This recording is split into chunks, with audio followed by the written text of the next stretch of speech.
तो आप यहाँ पे आपकी दाल गलेगी नहीं। और हम छीन कर, हम नहीं मांग नहीं रहे हैं, हम छीनने आए हैं यहाँ डिग्री कॉलेज, हम छीन कर ले जाएंगे यहाँ डिग्री कॉलेज। ज़रूरत है आज की, लेकिन आप देखिए कि इसी की वजह से कि कोई लीडर ना बने, कोई छात्रों में से नेता ना बने, इसलिए आप देखिए कि बड़े अधिकतर यूनिवर्सिटीज़ में यूनियन का चुनाव ख़त्म कर दिया गया है। अपने शहर की लेटेस्ट खबरों के लिए चैनल को सब्सक्राइब करें और बेल आइकन को दबाएं।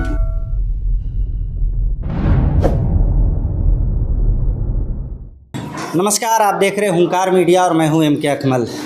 इस वक्त हम मौजूद हैं पलामू ज़िले के मनातू प्रखंड में, और जैसा कि आपकी स्क्रीन पे इस वक्त दिखाई दे रहे होंगे, ये जेएनयू दिल्ली से चल कर आए हुए यहाँ पर अध्यक्ष महोदय हैं, जो कि इस बार जो हैं वो लेफ़्ट की तरफ से, आयशा की तरफ से जो है इन्होंने एक बड़ी जीत दर्ज की है। और साथ ही साथ आपको बता दें कि जिस पद पर आज ये हैं, इसी पद से कन्हैया कुमार जैसे लोग भी कभी रहा करते थे। इस पद पर आकर बहुत सारी उन्होंने लड़ाइयाँ लड़ी है। आइए, आज ये पहुँचे हैं पलामू के सरजमी पर, और मनातू, खास करके मनातू ये आए हैं, तो ये मनातू के लोगों के लिए भी सौभाग्य की बात है कि जेएनयू के जो अध्यक्ष हैं वो मनातू में आए हैं। आइए, इनसे हम लोग सबसे पहले बात करते हैं। सर, आपका बहुत बहुत धन्यवाद कि आप पलामू में आए, मनातू में आए। यहाँ आके आपको कैसा लग रहा है सर? पहले तो बहुत शुक्रिया आपका। पलामू में बहुत अच्छा लग रहा है, और जो यहाँ की लड़ाई है, जो यहाँ का संघर्ष है, वो दिख रहा है कि लोग, यहाँ के छात्र बेहतर शिक्षा के लिए, बराबरी की शिक्षा के लिए संघर्ष कर रहे हैं। और कह लीजिए कि जिस तरह का रवैया है, चाहे वो केंद्र सरकार का हो, चाहे वो राज्य सरकार का हो, उसके उलट जाकर यहाँ के छात्र अपने हकों के लिए बोल रहे हैं। तो मुझे लगता है कि एक समाज के लिए जो ज़रूरत है शिक्षा, उसके लिए यहाँ के लोग लड़ने के लिए तैयार हैं। एक सवाल है सर, बहुत सारे कमेंट, जब से आपका यहाँ पे प्रोग्राम का डेट फिक्स हुआ था, तो बहुत सारे लोगों का कमेंट आ रहा था कि आखिर धनंजय जो हैं वो कौन हैं, कहाँ से आते हैं, और बहुत सारे न्यूज़ जो हैं वो आपके बारे में जो है, आपके निजी जीवन कैसा रहा, कैसा सफ़र रहा आपका, जो आप आज यहाँ जेएनयू के अध्यक्ष बने हैं। तो आप अपने बारे में थोड़ा सा हमारे दर्शकों को बताएँ कि कहाँ से आपकी शुरुआत हुई है और यहाँ तक आप पहुँचे हैं, ये आखिर कैसे पहुँचे हैं? जी, मैं रहने वाला तो गुरारू गया का हूँ। गया ज़िला बिहार में पड़ता है, और उसके साथ साथ जो मेरी शुरुआती पढ़ाई हुई है रांची में हुई है। उसके बाद दिल्ली में ग्रेजुएशन और एमफिल और पीएचडी जेएनयू से अभी चल रहा है। तो हालांकि एज ए इंडिविजुअल, मतलब मैं अपने बारे में बहुत क्या ही बताऊं, सबका जिस तरह का संघर्ष रहता है, और मुझे लगता है हम लोग थोड़ा कम ही संघर्ष रहा होगा कि हम दिल्ली तक जाकर पढ़ पा रहे हैं।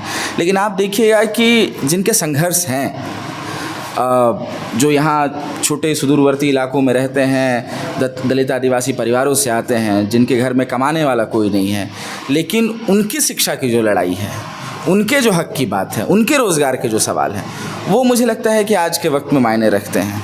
और बतौर जिस पद पर हूँ, जेएनयू अध्यक्ष के तौर पर, तो मुझे लगता है कि यूनियन का होना, यूनियन कह लीजिए कि एकजुटता देती है छात्रों में, और बतौर लीडर काम करना, वहाँ पे अग्रसर काम करना ज़रूरत है आज की। लेकिन आप देखिए कि इसी की वजह से कि कोई लीडर ना बने, कोई छात्रों में से नेता ना बने, इसलिए आप देखिए कि बड़े अधिकतर यूनिवर्सिटीज़ में यूनियन का चुनाव ख़त्म कर दिया गया है। झारखंड में भी बहुत समय समय पर नहीं ही होता है चुनाव, हाँ, नहीं हुआ है चुनाव, तो यही कारण है कि रोक दिया जाता है। लेकिन जेएनयू एक जगह है, दिल्ली में है, समूचे मीडिया की नज़र वहाँ पे है, पूरा देश के लोग दिल्ली की तरफ नज़र करके रखते हैं, तो हमें बोलने में थोड़ी और आसानी होती है कि चलो मैं कुछ बोल रहा हूँ, खड़ा हूँ, तो लोग देखेंगे मुझे, और जिससे सरकार डरती है। और यही कारण है कि जेएनयू का नाम ऊपर आ जाता है, जेएनयू हर समय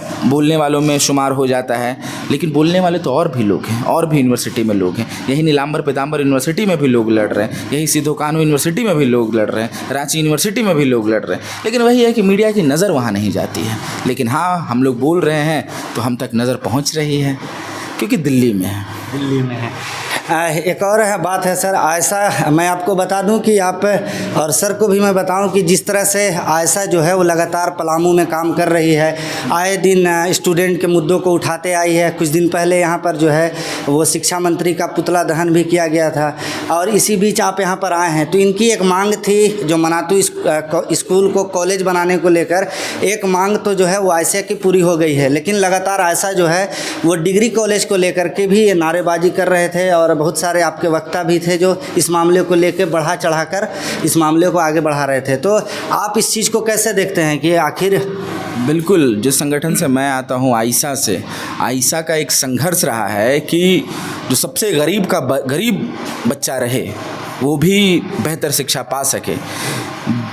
अगर कोई मज़दूर, अगर कोई यूनिवर्सिटी का ईंट लगाता है, उसका बच्चा भी यूनिवर्सिटी में आ सके, इस बात की लड़ाई को लेकर आयशा हमेशा से, आज से नहीं, 1991 से 1990 से लड़ते हुए आ रहा है। और पलामू में जिस तरह का संघर्ष है, झारखंड में जिस तरह का संघर्ष है, वो कह लीजिए कि हमारे लिए मतलब मार्गदर्शक के तौर पे हैं कि वो हर समय शिक्षा को लेकर सुदूरवर्ती इलाकों में शिक्षा पहुँचे। डिग्री कॉलेज की जो लड़ाई है और भी अलग अलग ज़िलों में जो लड़ाई है कि कॉलेज खुले, कई लड़ाइयों को हम जीत भी चुके हैं। जैसे आप ही ने बताया कि इंटर कॉलेज, यहाँ आयशा की एक लड़ाई की जीत है कि हम यहाँ पे इंटर कॉलेज बनवाए हैं।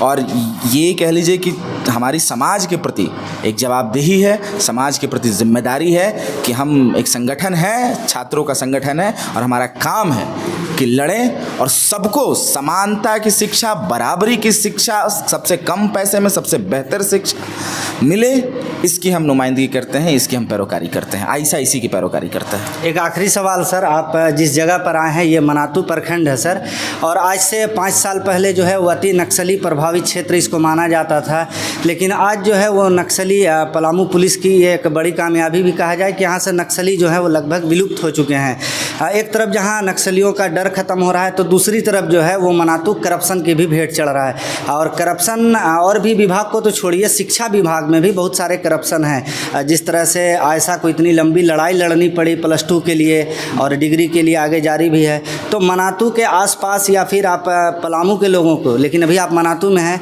मनातू के लोगों को आप हमारे माध्यम से यहाँ पर आकर क्या संदेश देना चाहेंगे? सबसे पहले तो मैं जो करप्शन कर रहे हैं अधिकारी, उनको संदेश देना चाहता हूँ कि सतर्क हो जाएं। मनातू के अगर इस तरह का व्यवहार कोई दिखा रहे हैं तो, क्योंकि यहाँ आयशा अपनी पुरजोर ताकत के साथ लड़ी थी, लड़ी है और लड़ते रहेगी, तो आप यहाँ पे आपकी दाल गलेगी नहीं। और हम छीन कर, हम नहीं मांग नहीं रहे हैं, हम छीनने आए हैं यहाँ डिग्री कॉलेज, हम छीन कर ले जाएंगे यहाँ डिग्री कॉलेज। और दूसरी बात यह है कि मतलब संघर्ष करते रहना है मनातू के लोगों को भी कि कल डिग्री कॉलेज तक ही हमें सीमित नहीं रहना है। हम क्यों नहीं विश्वविद्यालय की बात करेंगे? यहाँ पे मनातू में एक विश्वविद्यालय क्यों नहीं खुलेगा जहाँ सब कुछ की पढ़ाई हो सकेगी? मनातू में क्यों मेडिकल कॉलेज नहीं खुलेगा? मनातू में क्यों इंजीनियरिंग कॉलेज, सरकारी इंजीनियरिंग कॉलेज नहीं खुलेगा? इसकी लड़ाई भी हमें ही लड़ना है और हम लड़ेंगे। और इस ब्लॉक में, चाहे वो इस ब्लॉक मनातू ब्लॉक की बात हो, चाहे अलग अलग जितने ब्लॉक हैं झारखंड, क्योंकि झारखंड एक ख्वाब था ना हम सबका कि झारखंड बनेगा, लेकिन आज 24 साल हो गए। यही सोचते थे झारखंड बनेगा, सबको शिक्षा मिलेगा, आदिवासियों को बेहतर ज़मीन मिलेगा, लोग सम्मानजनक ज़िंदगी जिएंगे, रोज़गार मिलेगा। लेकिन 24 साल के बाद भी आज एक ऐसे मांग पर हैं कि जो मूलभूत है हमारे लिए, शिक्षा, उच्च शिक्षा। तो आपने सुना, ये थे JNU से चलकर आए हुए अध्यक्ष, और यहाँ के लोगों के लिए, इस क्षेत्र के लिए बड़ी सौभाग्य की बात है कि दिल्ली JNU से आपके लिए लड़ाई लड़ने कोई मनातू जैसे नक्सली प्रभावित क्षेत्र, अति पिछड़ा क्षेत्र में आया है। तो ये इन्होंने यहाँ के लोगों से भी आग्रह किया है कि आपकी लड़ाई आपको खुद भी लड़नी पड़ेगी, इसके लिए आयशा जो है आपके साथ है। और साथ ही साथ यहाँ के अधिकारियों को भी इन्होंने सख्ती से चेतावनी भी दी है कि अगर आप करप्शन अभी तक कर रहे हों और अगर आपने आगे मंशा भी किया होगा तो आप यहाँ से रुक जाएं, क्योंकि आयशा जो है वो पूरी तरह से यहाँ अपना जो है वो दमखम दिखाएगी और भ्रष्टाचार के खिलाफ खुलकर सामना करेगी। और भी बड़े अपडेट के लिए लगातार हमारे साथ आप बने रहिए। तब तक के लिए दीजिए इजाज़त, धन्यवाद। अपने शहर की लेटेस्ट खबरों के लिए चैनल को सब्सक्राइब करें और बेल आइकन को दबाएं।